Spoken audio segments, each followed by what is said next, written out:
What is real? How do you define real? You can't jump into cash. Cash is trash. What do? You get out.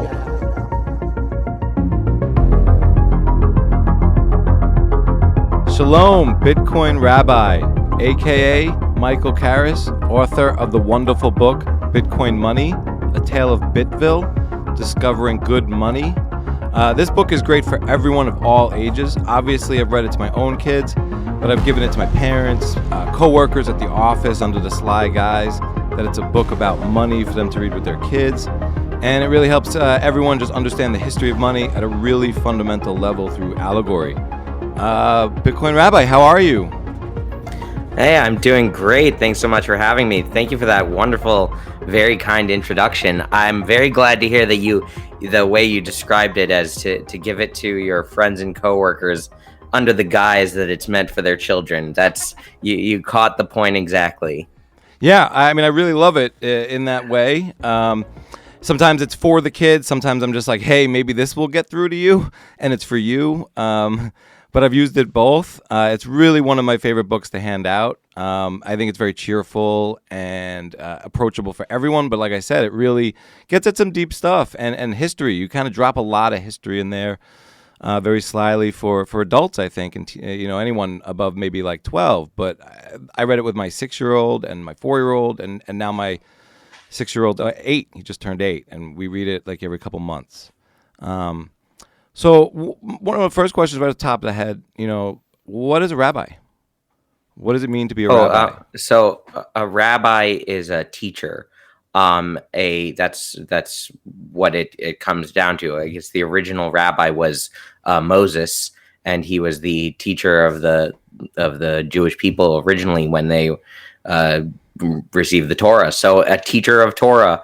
So I studied in rabbinical school where we learned Jewish law, Jewish practice, ethics, and my profession is I am a teacher. I teach in to elementary, middle school, really all across the whole age gamut, as well as adult classes. So that's what I do. I've got some other hobbies and other things, but I've been a rabbi and teaching for the past decade. Yeah. I don't know if you remember or recall, but, we go back to July 2019 when I DM'd you for help.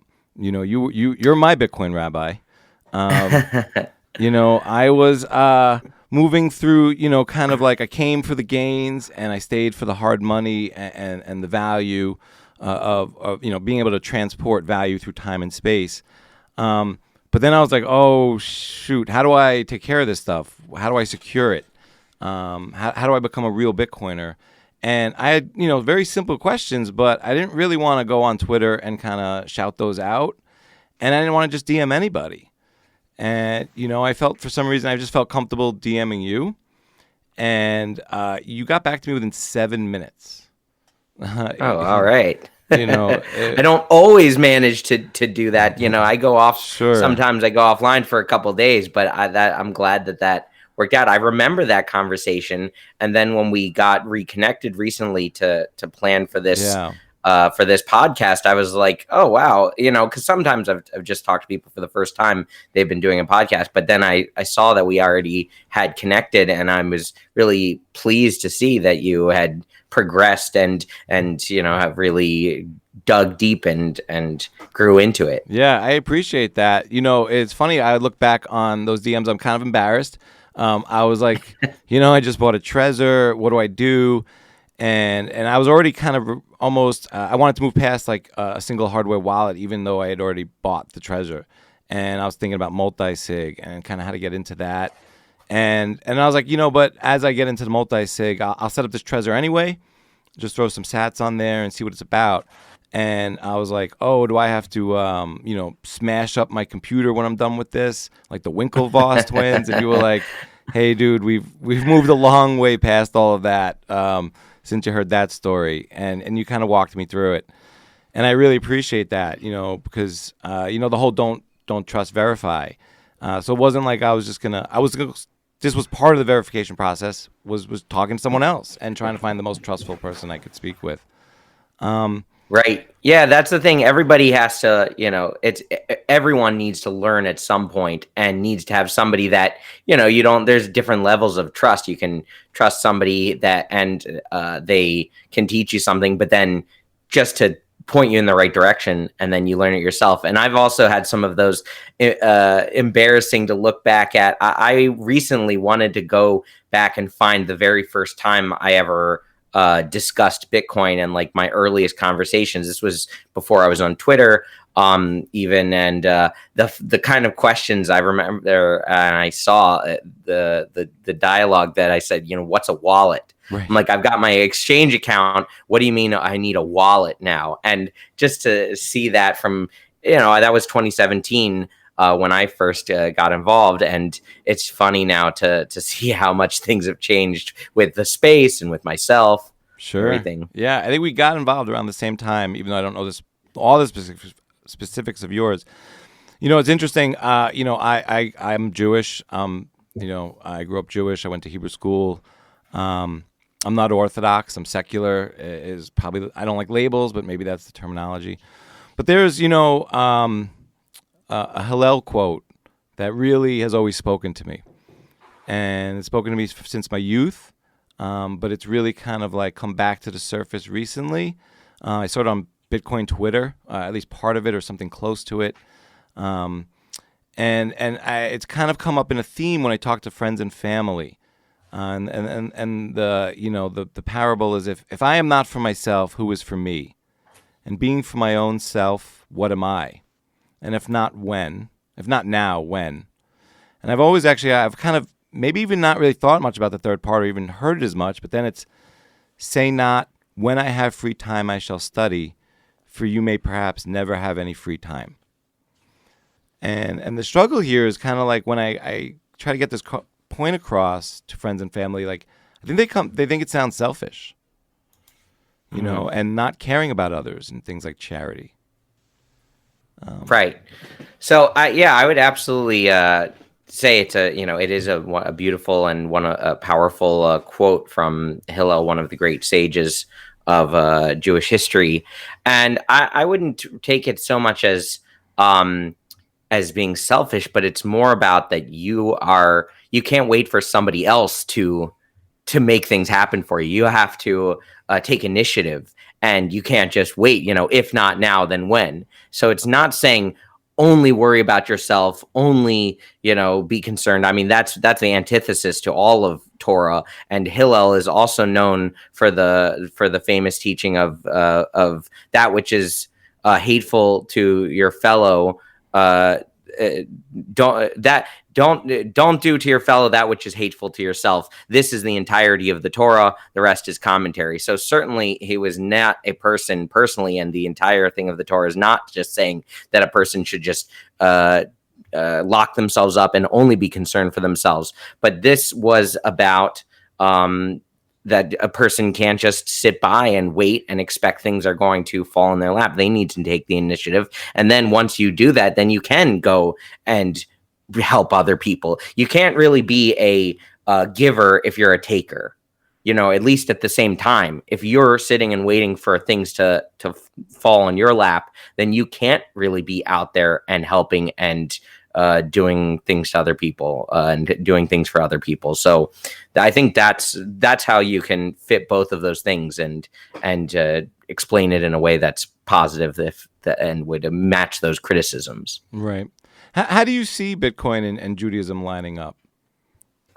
So there are some comparisons between I would say about like the technology of the way of the blockchain that I found were fascinating from the beginning. That the Judaism really is, I think, in lots of ways, it mirrors the same way that the blockchain functions, in that it has this. It's about passing on truth from generation to generation, and it has this methodology that people can come to consensus. And there's like a proof of work system. There's a rule set. I go through all of the how the rabbis, they're like the miners, and there's the full nodes are the average person that everyone is able to. It's not just that the rabbis have all of the knowledge and everyone else is left in the dust, but every person has that individual responsibility to verify for themselves and to study and become a knowledgeable person. So those are like in the esoteric kind of ethical ideas. But I also, one of the things that I think is important about Bitcoin is I just think that it's a fair system. I think that one of the problems with the fiat financial system is that it favors people that it's not democratic, it's not equitable. I think that it's not fully just. And so I think that the thing about Bitcoin is that it treats everyone equally and fairly. No one has an advantage over anybody else. And so I think that's a ethical system to be on. And I think that it would be beneficial if that was more how our generally financial system worked. Yeah. Another one of my all-time favorite, Jewish parables is whoever destroys one soul, it is as though he has destroyed the entire world. And whoever saves a life, it is as though he had saved the entire world. And I kind of think about like how, we go through Bitcoin and we save ourselves first, and we opt out there. And that is saving the world in a way. It's the most you can do. I think in these very turbulent and confusing times, that's kind of grounding. And I'm wondering, that's kind of like, we've talked a little bit about Bitcoin through the lens of Judaism. Has Bitcoin changed your understanding of Judaism or enhanced it? Or are there certain maybe things that have kind of come to light since coming to Bitcoin and then applying it to Judaism? So first, I'll just comment on that teaching that you just shared about saving a life. That's practically about the great importance of the individual and to basically not consider it's just if you can save one person, if you can focus on one person, to not think that that's just a small matter, but we're not just a conglomerate of people. We're each individuals and each have a soul and are of immense importance. And so you can compare that with whether you're literally saving somebody's life or if you're just helping them financially or education wise, to not think, oh, I'm only doing it for one person. What's the big deal? That even if you're just helping one person, that is massively important. One, you don't know what effect it's going to have downstream, but even if it doesn't have some noticeable massive effect, just that one person on individually is greatly important. As far as the thing about being a rabbi that's trained and involved with Judaism, I would have to say my understanding is very deep, and my belief and faith and commitment is so. Bitcoin's a technology. I enjoy lots of different types of technologies. I've always been, that's one of the reasons that I got into Bitcoin, is that I've been a kind of a tech geek, if you will. Like I've liked ever since a kid, whatever kind of new gadgets that were coming out and trying to understand things. So it's I don't think that it's it's not my religion. It's not the core of my identity is that Bitcoin is a better money system. But just like, an email or the internet or some other thing, I think it's profound. I think that it's positive, but the being Jewish and being a rabbi is the core of who I am. And I wouldn't say that Bitcoin changes that. I would say that it doesn't conflict with it. And generally, the way the prism of how a rabbi looks at life is they see things in the world and they see what's the Jewish perspective of looking at this, and not saying, does this change my Judaism? So that's kind of how I take it. Right. I love the book. I love how it starts with kind of like the Socratic method, and the kids are trying to figure out how to relate and deal with each other. And one of my favorite parts is that this kind of like there's this organic conversation around how to interact and trade, and they all kind of get excited to bring things to the community and add value. And I just love that kind of like entrepreneurial bent, And then there's a lot of like kind of like it feels like Bitcoin is for the children, Bitcoin is for the kids. I get that through a lot of your work, and I think that's really interesting. And what I was really trying to get at was like also you said something along the lines of like every child born after the Genesis block on January 3rd, 2009 are just gonna get it. And that sounds, I totally think so. Yeah, I mean that sounds I don't think it sounds optimistic. It just makes me feel optimistic. I think it sounds true. So I think they'll get it for a few reasons. One is the for the technological that I think that there's a mental block for older people, a lot of older people, of a new technology and the idea that money could just be a technology. And so the kids, I mean, you've got kids, I've got kids, they think everything is a touch screen. Wi-Fi is not, is the norm for them. They're connected all the time, always, the internet is just pervasive. And so being born in this digital era, I think is something. And then I think that if they are financially introduced to it, and not just introduced to Bitcoin, but they've known digital money, digital currency, whether it's real digital money like Apple Pay or Cash App or something like that, like something that actually has financial value, or just the alternative of video game play money, whether it was you were in the 90s and they were the Neopet points, or in the World of Warcraft gold, or rupees in Zelda, or coins in Mario or something, or whatever, V-Bucks in Fortnite. It's the fact that there's digital money is going to be the norm. And then the economic system of Bitcoin is going to just be inevitable that they're going to get that. So I think it's mostly that adults have to unlearn a lot of things to get to Bitcoin, and kids are just going to learn it generally in the right direction in the first place. Yeah.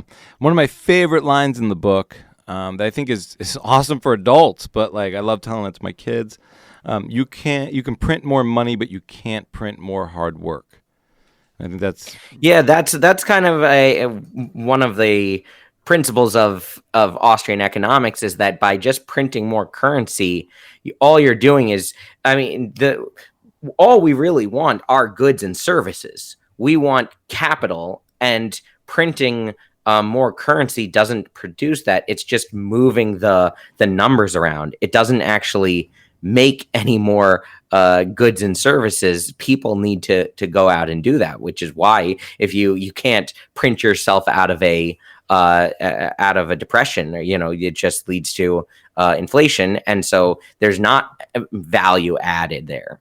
So I'm not a professional economist. But that's how I learned it from what studies that I've done, is that you have to actually, people need to save and need to work, and that's where the value comes from. Yeah. One of the other things you said, I think on one of the pods I listened to, was, bad ideas die over a generation. And we're kind of getting that tested out with Bitcoin now. We're going through the first generation. I think it's obviously a success. But it made me think, to something I heard, from a rabbi of mine who said, Judaism has been around, for 99 generations. And it's kind of like, and I think that's where you kind of get your full grounding. And how does like the Sabbath play into your life, into Bitcoin, and the notion of like Bitcoin being 24/7? Yeah, so I appreciate Sabbath so much, really a lot now, with not besides for Bitcoin and for the trading of it, which I'm not a trader, but I still follow the price movement and the news of it and whatever the drama is and stuff. So getting a break from that, I go completely offline and shut off the computers and the phones and everything for about 25 hours every single week. And I recommend people do it, whether they're Jewish, whether they're religious or not, or anything. I think that it's just a good idea to get a break from all of this things that can be a distraction, and focus time on yourself, your family, your soul, whatever it is that you need. I think it's a huge thing. Bitcoin, lots of things are running all the time. And the world is a busier place than it ever has been, so it can be overwhelming. So it's definitely a great idea for people to take a break. Yeah. Speaking of overwhelming, 2020, the other day, I think it was a week or two ago, there was some videos coming out of Muncie. Cops kind of like visiting a house that had too many people, and I saw that, I think, on the web, and I kind of like tried to kind of ignore it at first to see maybe how that played out, because I never know really at first glance, or when these first things pop up, what the full context is.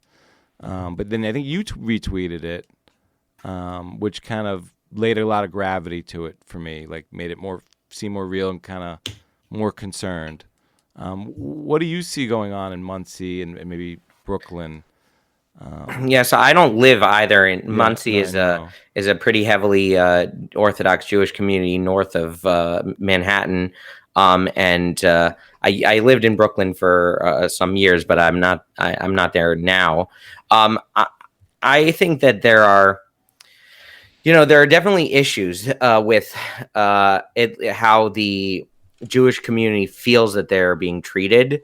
It's a very complex subject. It's so complex because everybody's got different opinions about how COVID is going with the lockdowns, how government involvement is, how people are taking care of it, and then different people, how things are being measured. There's so much complexity to it. So I know that there is an overwhelming, the Jewish community, whether they did some different sides of it agree or disagree on how well they're doing at following the guidelines or whatever, the government restrictions and the social distancing and the masks and stuff, and how important that is or not important. There are lots of things about that, different opinions, and I'm not really interested in coming down on one side or another. Sure. But they pretty much across the board feel that there has been inconsistency with the enforcement and the language that's been used by politicians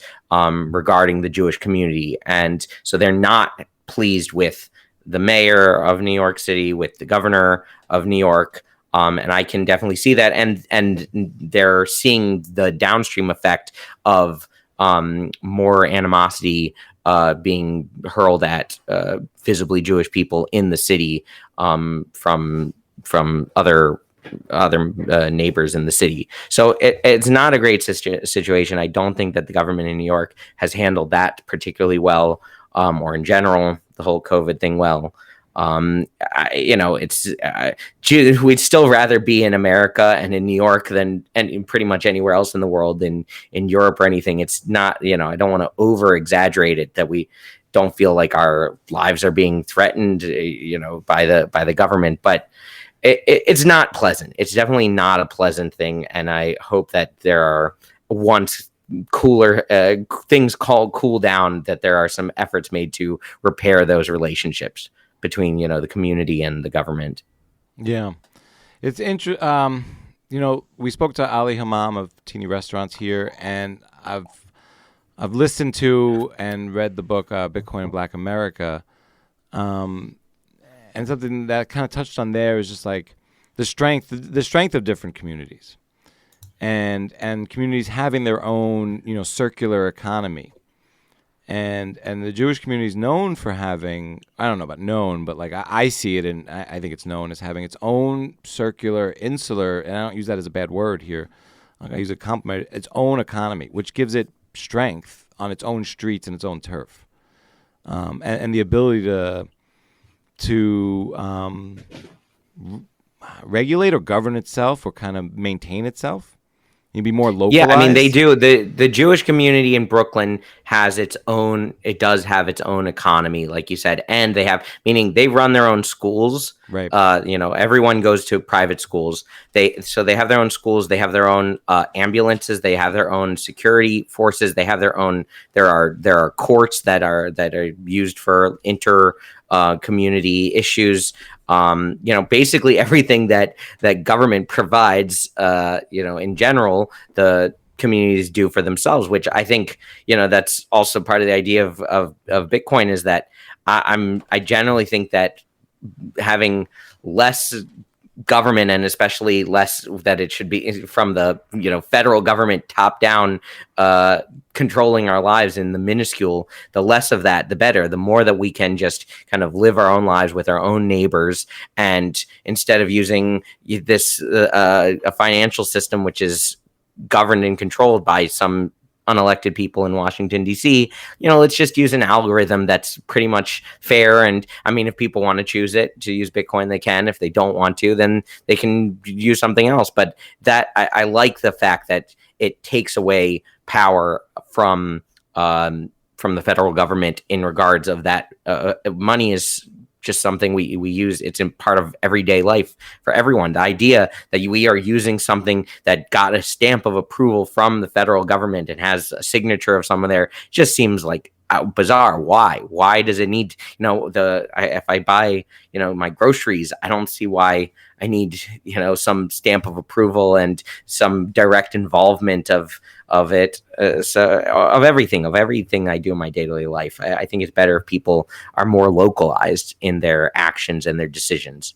Yeah, I think, I want to implore all communities to kind of like emulate that example and notion.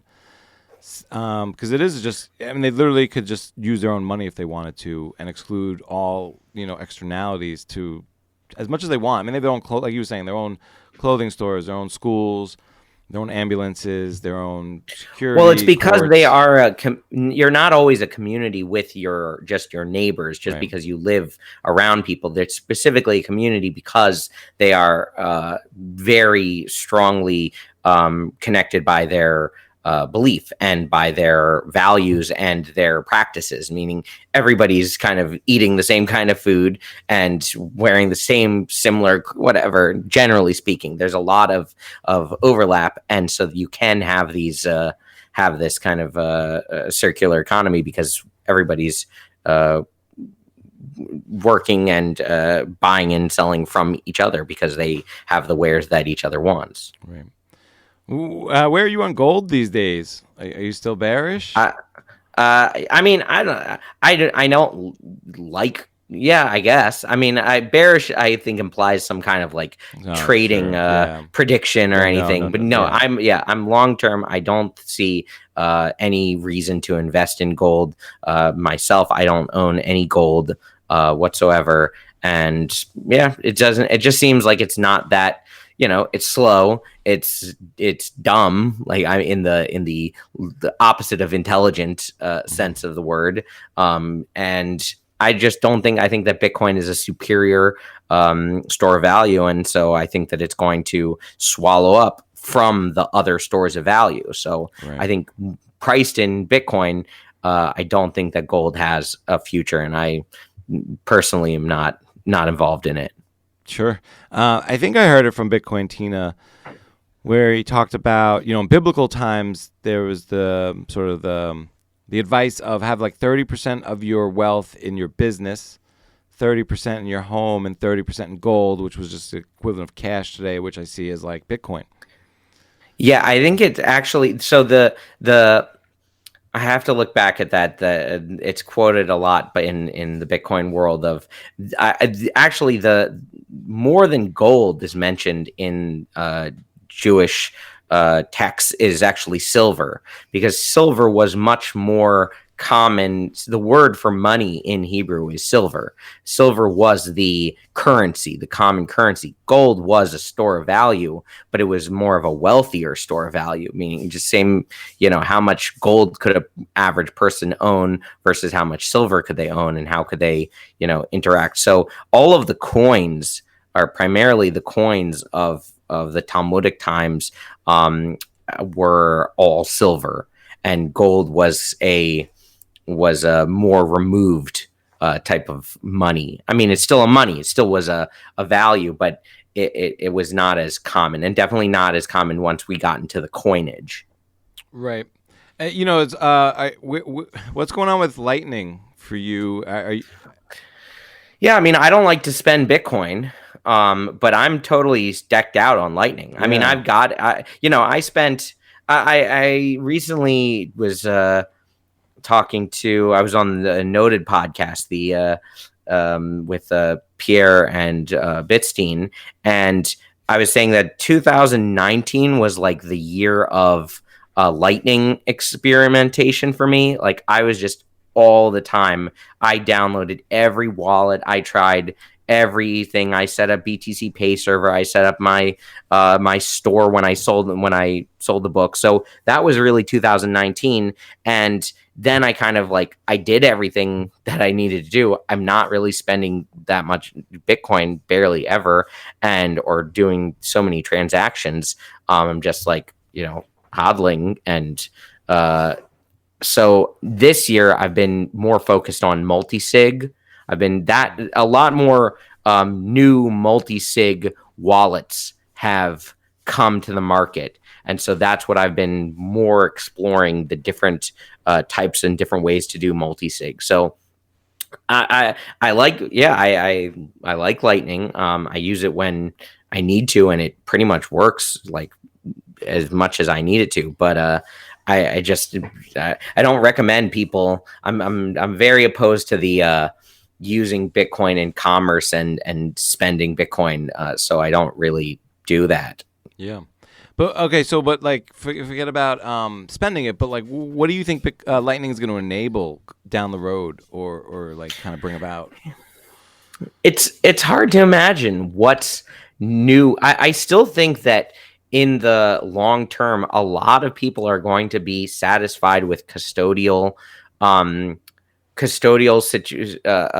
options for small amounts, because it's just, if you're talking about spending, between you and your grocery store, like, I still think that they're in the long term, or in a very long amount of time, credit cards are still going to be thing. Like, even assuming that we come to the moon scenario where Bitcoin is the world reserve currency, I still think that there will be some kind of fiat currencies or something like that, or even currencies that are pegged to Bitcoin that are some kind of custodial or semi-custodial. So I don't know if Lightning, I'm sure, will have some place, but I think that there are plenty of other options. Like, for example, Liquid, the Liquid network from Blockstream, is essentially custodial. Now, the way that they kind of explain that it's not is that it's custodial across a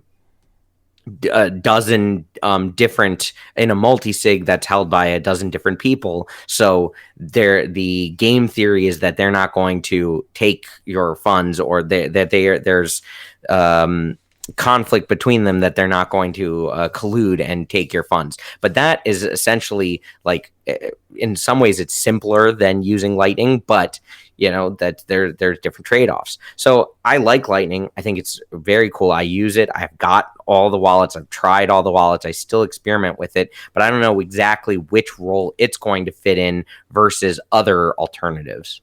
Right. Do you think Bitcoin is inevitable? Its success? Yeah, like in my heart of hearts, I do. I just don't see anything that's going to stop it.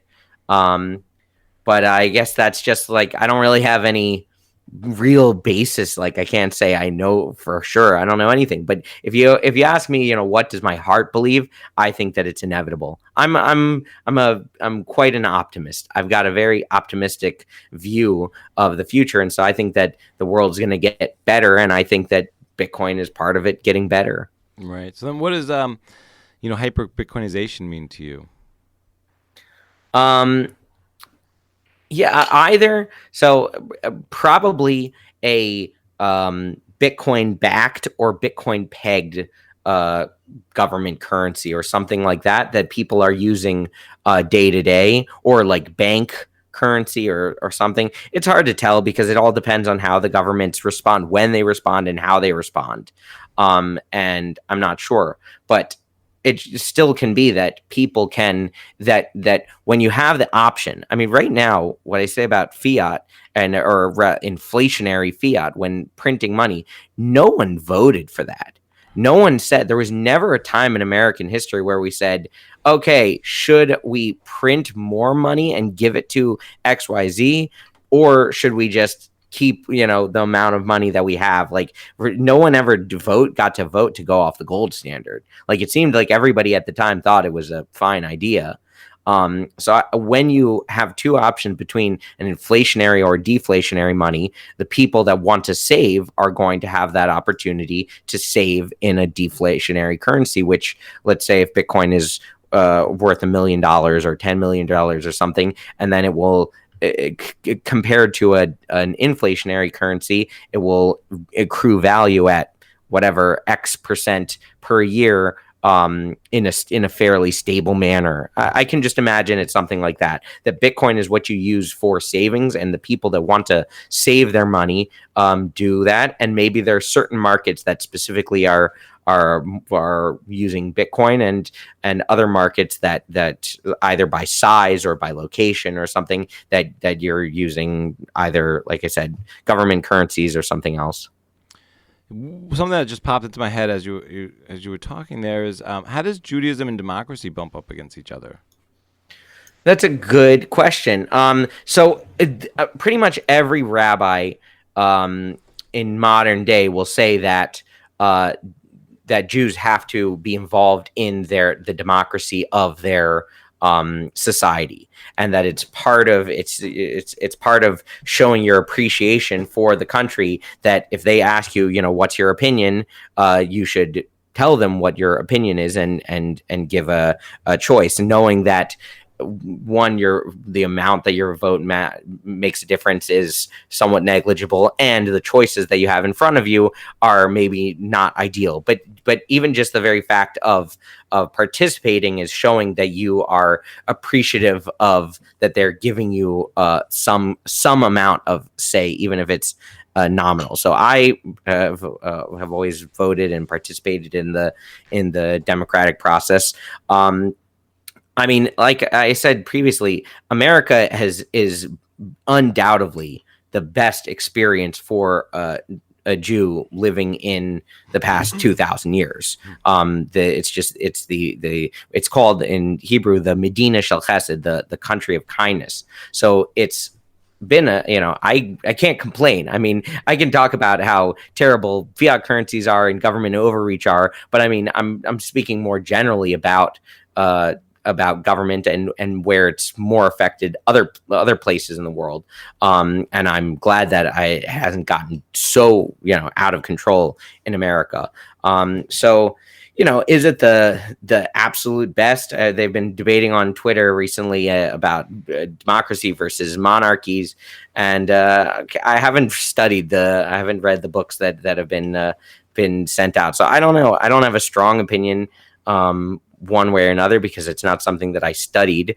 But as far as, I guess that's living in a freer country is definitely the better thing. And whether freedom correlates to democracy or isn't correlated, I haven't researched enough about that to debate it one way or another. Yeah, so much just came to thought there.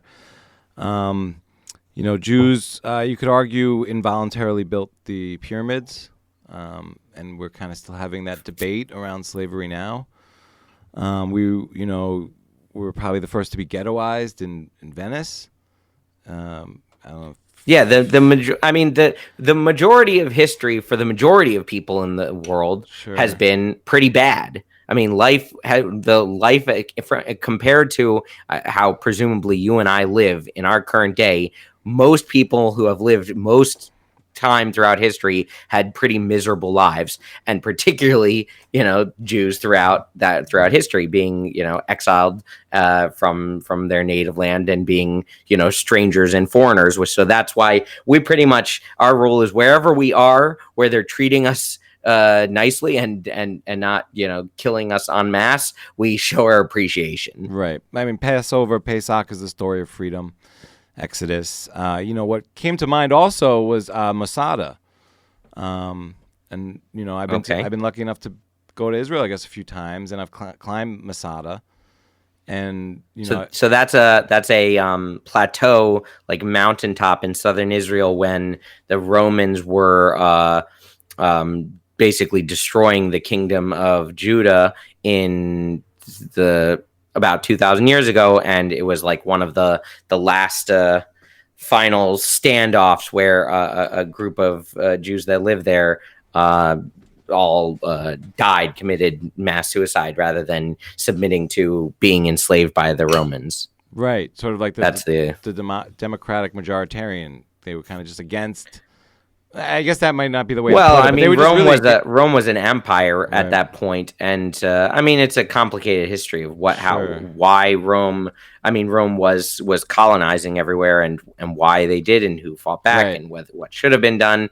I mean, it's complex. I don't know how much total parallel it has to what we are now, but yeah, in general, overreach of government has been a bad thing for Jews generally throughout history. Right. So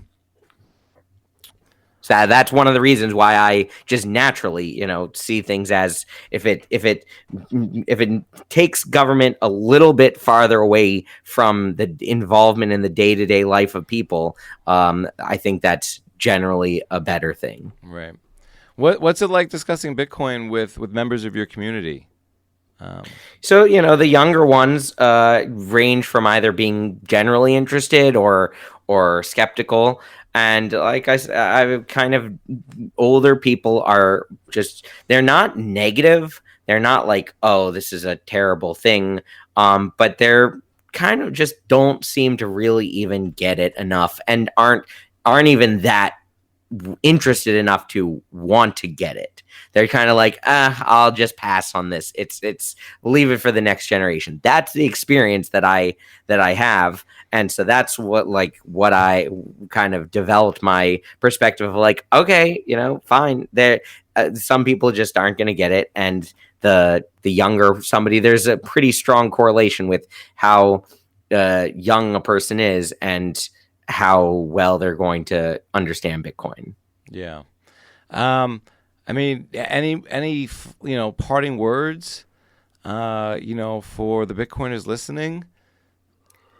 Yeah, I mean, the reason I'm here in Bitcoin is for two things. I want to show, you'd mentioned their name is escaping me, but the shawarma restaurant that recently got involved in Bitcoin. And yeah, what's their name? Tahini's. Yeah, and so I mean, I think it's great that different people of different communities are finding their way to Bitcoin and saying, hey, listen, they're Muslim, and I spoke to them a little bit, and they gave their perspective from Islam about why they think Bitcoin is good, and then the Bitcoin in Black America. I think that it's a great thing that different people from all over are saying, you know what, I'm this, and I've got my values here, and Bitcoin works for me. And so I think that the Jewish community definitely needed somebody to be that voice, and so that I've been happy to fill that, to show, for Bitcoiners to know that there's a whole world of people out here, and people involved in Bitcoin, and that it's something that can unite different types of people.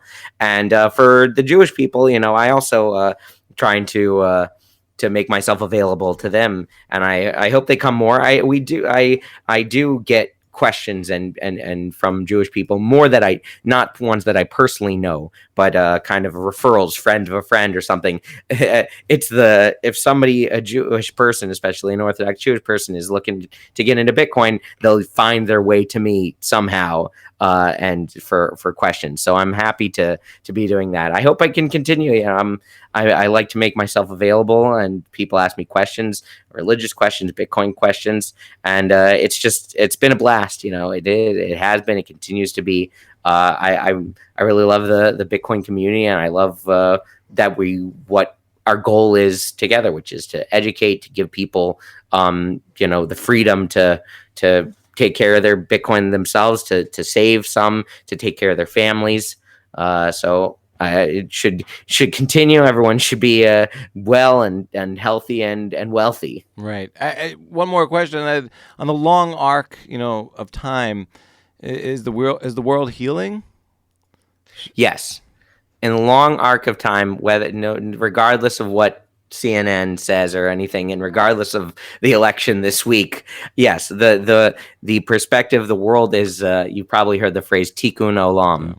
That the world was, it goes back to Adam and Eve. The world was started as a broken place, and it's needed to be fixed, and all of us have our role in that. And there's been hiccups along the way, and there's been steps forward and steps back. But I think that we're close. I think that the massive amount of technology, of communication, of education, of wellness, of medicine, and all of these things, of energy, I think that we look at it now and take it all for granted. But I think that these are signs of that we're coming up to a point of incredible just peace and prosperity and goodness for the world. I think we're just right on the cusp of it. And I think that maybe sometimes the news of the day or the drama of the day makes people, not everyone agrees with that. Some people have more negative views of it, but I think a lot of people could agree with that, but they get distracted by some whatever small time news thing of the day. Yeah. As a Jew, I was raised, to be a truth seeker. And, I think Bitcoin is a fountain of truth for myself. I don't know if it's an extension of truth seeking or is truth for me. And just another Jewish, Hebrew quote, don't trust yourself until the day you die. Don't trust, verify. I can't tell you how much I've been looking forward to this since July of 2019. This has been so incredible. I really love having the Bitcoin Rabbi, in my corner. And I'm glad you're in everyone's corner. I'm glad to be in the corner with you. I'm glad, and the corner's growing. It's getting bigger. We're gonna huge. Soon everyone's gonna be in this corner. So right. Well, you're everyone's rabbi then, and it's so dope. I really appreciate it. Shalom. Shalom. Shalom. Peace. I want to thank my teacher, my spiritual advisor, and everyone's Bitcoin Rabbi, the Bitcoin Rabbi, for his words of wisdom and levity that he dropped right here on the Bitcoin Matrix podcast. And thank you for listening. If you dig the chats, vote with your thumbs and press 5 stars in that app, and subscribe to our brand new YouTube channel.